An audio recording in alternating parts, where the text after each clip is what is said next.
दारू म्हटलं की भले भले लोक हे व्यसनाच्या आहारी जातात. दारू म्हणजे लोकांसाठी जन्नत, स्वर्गसुख आहे. त्यात न्यू इयर, गटारी म्हणजे नुसती दारू आणि कल्ला. दारू पिणं हे लोकांसाठी एक कल्चरच झालंय असं म्हणायला हरकत नाही. सध्या दारू पिणं हे संस्कृतीच झाली आहे.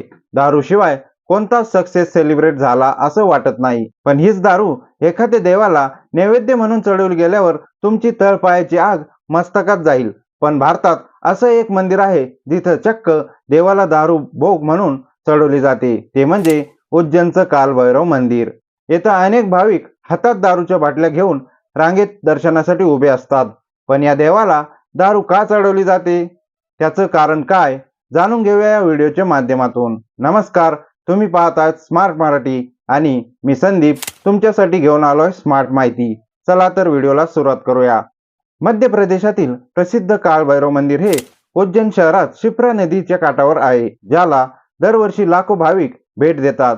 हे मंदिर ज्या ठिकाणी आहे ते भैरवगड म्हणूनही ओळखले जाते. भगवान शिवाची अनेक रूप जग प्रसिद्ध आहे. त्यातील 12 ज्योतिर्लिंगापैकी अनेक आख्यायिका देखील प्रसिद्ध आहे. यापैकी एक ज्योतिर्लिंग म्हणजे महाकालेश्वर आणि त्या महाकालेश्वराचं आणि उज्जैनचं रक्षण करणारा कालभैरव. या कालभैरवाची पूजा देखील तांत्रिक पद्धतीने केली जाते.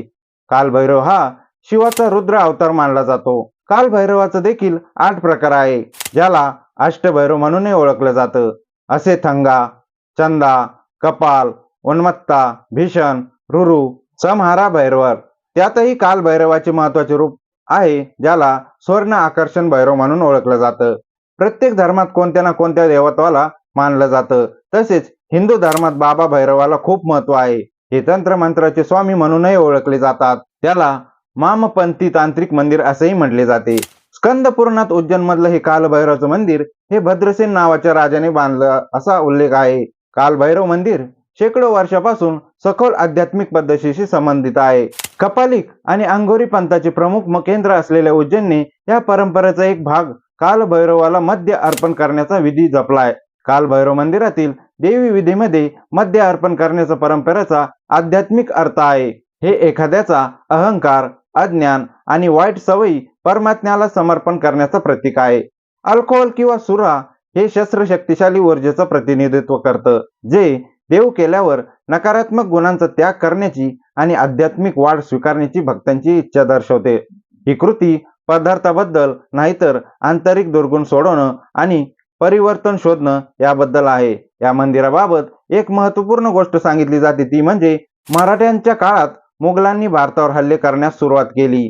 मुघल आक्रमकांनी पश्चिमेपासून उत्तर भारतापर्यंत खूप रक्तपात घडवला, परंतु मराठ्यांनी पराभूत होऊनही हार न मानता लढा चालू ठेवला आणि त्यांच्या हातून अनेक राज्ये हिसकावून घेतली. त्यावेळी अनेक मंदिरं उद्ध्वस्त झाली खरी, पण कालभैरव मंदिराला ते शोधू शकले नाही. या ऐतिहासिक घडामोडीत असेही म्हटलं जातं की पानिपतच्या तिसऱ्या युद्धापूर्वी महाजित शिंदे हे भैरव मंदिरात गेले व त्यांनी आपली पगडी भैरव बाबांना दिली आणि विजयानंतर मंदिराचे पुनर्जीवन करण्याची शपथ घेतली.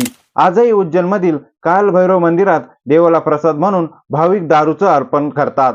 लोक दारू देतात, पण ही दारू स्वतः पिऊ शकत नाही. या ठिकाणी पूजेच्या सामानाबरोबरच दारूचीही विक्री केली जाते. मंदिरात दररोज सुमारे 2000 दारूच्या बाटल्या अर्पण केल्या जातात. उज्जैनमध्ये दारूबंदी जरी असली तरी सरकारने केवळ या मंदिराच्या परिसरात दारू विक्रीसाठी मान्यता दिली. पाहायला गेलो तर अनेक तांत्रिक देवतांना दारू आणि मांस नैवेद्य म्हणून चढवला जातो. बंगालमध्ये दुर्गा पूजेच्या दिवशी काली मातेला दारू आणि मासे हा भोग दिला जातो. तसेच तांत्रिक मार्गात बळी प्रथा देखील आहे. या मंदिरात एक चमत्कारिक गोष्ट पाहायला मिळते आणि याचे अनेक व्हिडिओ देखील व्हायरल झाले होते, ते म्हणजे कालभैरवाला भाविक मोठ्या भक्तिभावाने दारू पाजतात. या कालभैरवाच्या मंदिरात दारू हाच देवाचा प्रसाद आहे.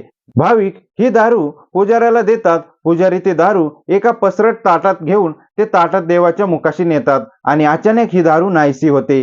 हा चमत्कार अनेक वर्षापासून चालत आला आहे. अनेक जण या प्रकाराला पुजाऱ्याची हात चालाकी देखील म्हणतात, पण तरीही हा प्रकार, याची देही, याचा डोळा पाहून सुद्धा अनेकांच्या यावर विश्वास बसत नाही. पण तरीही ती दारू कोण पितो, कुठे जाते ही दारू याचे उत्तर आज सगळ्यांना सापडलेलं नाही. अशाच इंटरेस्टिंग गोष्टी जाणून घेण्यासाठी स्मार्ट मराठीला सबस्क्राईब करा, जेणेकरून असेच नवनवीन व्हिडिओ आपल्यापर्यंत लवकरात लवकर येत राहतील. धन्यवाद.